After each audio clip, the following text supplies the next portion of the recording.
So hello everyone. तो अभी recently CGL mains की अपडेटेड आंसर की आई है और उस अपडेटेड आंसर की में एक क्वेश्चन को लेके बहुत ज्यादा डाउट क्रिएट हो रहा है स्टूडेंट्स को, और होना भी चाहिए। क्वेश्चन है ये वाइस प्रेसिडेंट को लेके। दो स्टेटमेंट दिए गए हैं क्वेश्चन में, और पहला स्टेटमेंट है CP Radhakrishnan is the vice president of India, took charge on 12 सितंबर 2025। ये स्टेटमेंट पूरी तरीके से सही है। सीपी राधाकृष्णन देश के 15th वाइस प्रेसिडेंट बने थे। जगदीप धनखड़ जी ने रिजाइन कर दिया था उसके बाद, एंड 12 सितंबर को ये वाइस प्रेसिडेंट बने थे। दूसरा स्टेटमेंट है unlike the presidential election, the electoral college for the vice president includes nominated members of both the houses of parliament. दूसरा स्टेटमेंट भी पूरी तरीके से सही है, लेकिन यहाँ पर सिर्फ ओनली स्टेटमेंट 1 इज करेक्ट है, नहीं 2 को गलत माना गया है। पहले जो आंसर किया थे उसमें दूसरा सही था, अभी जो अपडेटेड वाली आई इसमें इन लोगों ने इसको गलत माना है। अब इसके वजह से बहुत सारे स्टूडेंट्स के मार्क्स भी कटे हैं, तो ऑब्वियसली दर्द तो होना लाजमी है। और यहाँ पे मैं आपको पहले तो दिखाता हूँ कि एक्चुअल कॉन्स्टिट्यूशन की वर्डिंग क्या है। तो यहाँ पे आप देखेंगे तो ये है आर्टिकल 66 ऑफ द कॉन्स्टिट्यूशन, और ये ऐसा नहीं कि मैं रैंडम कोई वेबसाइट खोल के जो कुछ लिखा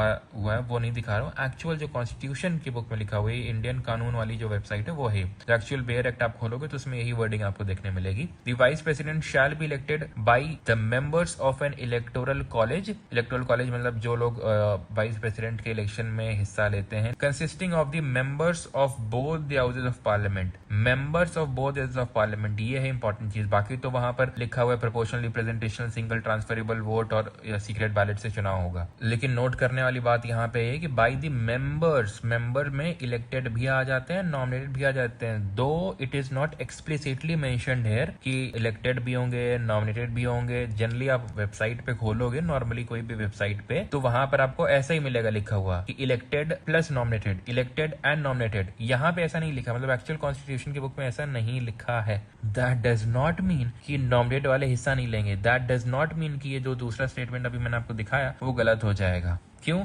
क्योंकि यहाँ पे मेंबर्स का मतलब ही इम्प्लिसिट मीनिंग है। ये भले एक्सप्लिसिटली नहीं, लेकिन इम्प्लिसिट मीनिंग है। इलेक्टेड और नॉमिनेट दोनों लेते हैं, और वहां पर क्वेश्चन में अगर आपने नोटिस किया हो तो ये लिखा भी हुआ है कि अनलाइक द प्रेसिडेंशियल इलेक्शन, ये प्रेसिडेंट के इलेक्शन में नहीं लेते हैं। नॉमिनेटेड वाले जो होते हैं वो हिस्सा नहीं लेते हैं। प्रेसिडेंट के इलेक्शन में इलेक्टोरल कॉलेज में क्या होता है, जो कि आपका पता आर्टिकल 54 में लिखा हुआ है कि उसमें इलेक्टेड एमपीज और एमएलएज होते हैं। इलेक्टेड यानी निर्वाचित सांसद और विधायक होते हैं, नॉमिनेटेड नहीं होते हैं। और वहां पर एमएलए होते हैं, यहाँ पर एमएलए वगैरह नहीं होते हैं। ठीक है, और यही हम लोग इस तरीके से पढ़ते हैं कि जो वाइस प्रेसिडेंट को इलेक्ट करते हैं वो प्रेसिडेंट को हटाते हैं। दैट मीन ऑल एमपीज, सारे सांसद, लोकसभा राज्यसभा के सारे, चाहे वो इलेक्टेड हो चाहे नॉमिनेटेड हो। अब मुझे नहीं पता कि इन लोगों ने क्यों गलत माना है कि लोकसभा में अब कोई नॉमिनेटेड होता नहीं है इसलिए गलत माना है, जो भी हो। लेकिन मेरे हिसाब से दूसरा कथन स्टेटमेंट 2 सही है, सही होना चाहिए। पहले सही माना था, और क्यों गलत माना ये तो खैर अब एसएससी ही बताए।